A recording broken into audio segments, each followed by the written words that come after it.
सोनेरी पान या यूट्यूब चॅनलवर सर्वांचे स्वागत. आजच्या व्हिडिओमध्ये आपण ऐकणार आहोत अस्तित्व या कथेचा भाग 7. मागच्या भागात आपण वाचले, आकाश घरी आल्यावर माधवराव आणि शालिनीताई चिडतात. त्यामुळे मंजिरीताई वाद वाढू नये म्हणून आकाशला आपल्या रूममध्ये समजावण्यासाठी घेऊन जातात.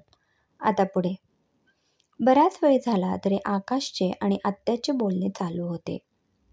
त्या दोघांमध्ये काय बोलणे चालू आहे हे समजत नसल्याने माधवराव आणि शालिनीताईंची अस्वस्थता वाढत होती. हा आपलाच मुलगा आहे ना हो? शालिनीताई चिडून माधवरावांना म्हणाल्या. म्हणायचे काय तुला? स्पष्ट बोल, माधवरावांनी त्यांना विचारले. आपल्यापासून लपवून ठेवण्यासारखं असं काय आहे? एवढा वेळ झाला दोघांचाही पत्ता नाही. कमीत कमी ताई साहेबांनी तरी आपली घालमेल समजून घ्यायला नको का? मग तुला काय वाटतं, काय करते आहे ती? नशीब समज तो तिच्याशी तरी बोलतोय. मला माझ्या बहिणीवर पूर्ण विश्वास आहे. ती बरोबर त्याला समजून सांगेल. माधवरावांच्या या बोलण्यावर शालिनीताईंनी नाक मुरडले आणि पुढे काहीही न बोलता शांत बसल्या. इकडे मनालीकडे आकाश गेल्यानंतर आता काय निर्णय घ्यायचा याची चर्चा चालू होती. अजूनही राकेशला आकाशच्या बोलण्यावर विश्वास नव्हता. तो म्हणाला, मला नाही वाटत आकाश खरं बोलतोय. तो फक्त आत्ताची ही वेळ मारून नेतो आहे असं वाटतं. कशावरून? उगाच काहीतरी शंका काढू नको आता. एवढं सगळं स्पष्ट सांगितले ना त्याने. आणि असंही त्याचं काय नुकसान होणार होते हे लग्न मोडलं असतं तर? उलट आपल्यालाच लोकांना जास्त उत्तर देत बसावे लागेल. आणि या लग्नासाठी तो खोटं कशाला बोलेल? असं काय आहे आपल्याकडे की ज्याच्यामुळे त्याला हे लग्न करायचे आहे? तेच तर समजत नाही ना बाबा. पण नक्की काहीतरी हिडन आहे. राकेश आपले डिटेक्टिव्ह डोकं चालवत म्हणाला. राहू दे, जे हिडन असेल ते हिडनच राहू दे. आता अजून चर्चा नको. म्हणून तू सांग काय करायचे? तू जे म्हणशील तसं आपण करू. कांचनताई लेकीच्या डोक्यावरून हात फिरवत म्हणाल्या. काही समजत नाही काय करू. खरं तर आत्ता जे काही त्याने सांगितले ते मला पटलं आहे. मनाली तिघांकडे बघत म्हणाली. पटले ना, झाले तर मग. अहो, आधी माधवरावांना फोन करून सांगा. जसे ठरले आहे तसे सगळे करू. माधवरावांना काय फोन लावायला सांगतेस? आधी आता आकाशलाच फोन लावू. नंतर त्यांच्याशी बोलतो. ठीक आहे, तसं करा, कांचनताई म्हणाल्या. तू ना आकाश एक नंबरचा हट्टी आणि काय म्हणता ते इगो का काय, तो ना तुझ्यामध्ये एवढा भरलाय ना. आता तुला काय बोलावे तेच मला समजत नाही. आत्या आकाशला म्हणाल्या. आत्या, तुझ्यावरच गेलोय बरं का इगोच्या बाबतीत. आणि हा इगो नाही ग. तुला माहिती आहे मला कोणासमोर हरायला आवडत नाही. ऑफिसमध्ये कलिग बरोबर तर नाहीच नाही. सगळ्यांपेक्षा जास्त एफर्ट्स घेतो मी ऑफिसमध्ये. त्यामुळे ही संधी मलाच मिळायला पाहिजे.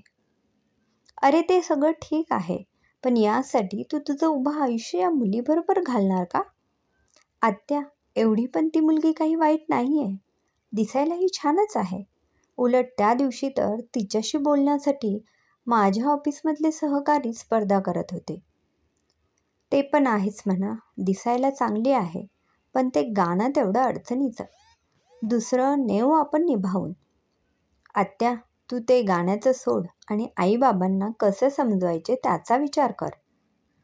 ते मी बघते. तुझ्या आईला नको इतक्यात सांगायला. उगाच त्या मुलीच्या समोर बोलून जायचे सगळे. माधवशी मी जाताना बोलते. जाताना? म्हणजे तू जाणार आहेस? आता ठरले ना सगळे, येईल लग्नाला. हो, पण अजून फोन कुठे आलाय त्यांचा? मी माझ्या परीने नीट समजवले आहे. पण एवढे बोलेपर्यंत आकाशच्या मोबाईलची रिंग वाजली. आला. मोबाईल आत्याला दाखवत आकाश म्हणाला. त्याने फोन उचलला. हां बाबा, बोला ना. आकाशराव, तुमचे म्हणणे पटले आहे आम्हाला. एकदा माधवरावांशी बोललो असतो म्हणजे पुढचे ठरवायला बरे. ते आहेत का तिथे? दिलीपराव जरा संकोच करत म्हणाले. बाबा ना, आहेत ना, देतो त्यांच्याकडे. हे बोलत असताना आकाशने आत्याला खाली चल म्हणून खुणावले होते. दोघेही खाली आले. आकाश मोबाईल म्यूट करत माधवरावांना म्हणाला, बाबा, मनालीच्या वडिलांचा फोन आहे. बाकी काही विचारू नका, फक्त हो म्हणा. हे बोलणं ऐकल्यावर माधवरावांनी कपाळाला हात लावत मोबाईल आपल्याकडे घेतला. बोला दिलीपराव. नमस्कार माधवराव. काल जरा गैरसमज झाला होता, पण आकाशरावांनी तो मिटवला आहे. तर ठरल्याप्रमाणे सगळे करू. नक्की ना? आता तर काही शंका नाही ना मनात? नाही, काही शंका नाही. ठीक आहे मग, पुढचे बोलू नंतर. एवढे बोलून माधवरावांनी फोन कट केला. झालं समाधान? आकाशकडे मोबाईल देत माधवराव म्हणाले. अरे काय चाललंय, काही समजेल का मला? शालिनीताईंनी आकाशला विचारले. शालिनी, आता यावर जास्त चर्चा नको. झालंय ना सगळं सुरळीत? आत्या शालिनीताईंना म्हणाल्या. अहो पण ताईसाहेब. पण नाही बिन नाही. माधवा, मला निघावे लागेल. सगळे काम अर्धवट टाकून आले होते. जायला हवे. हे काय, तुम्ही लगेच जाणार? शालिनीताई आश्चर्याने म्हणाल्या. अगं अजून वेळ आहे ना लग्नाला.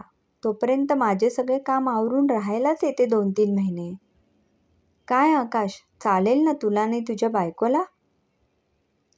चालेल नाही आत्या, पळेल.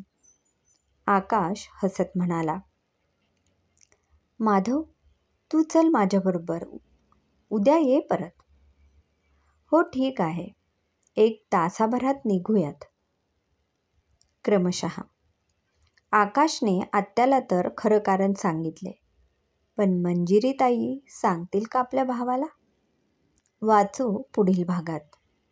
श्रोतेहो, या कथेचे 1 ते 6 भागाची कथा ऐकण्यासाठी डिस्क्रिप्शनमध्ये दिलेल्या लिंकमध्ये क्लिक करा. धन्यवाद.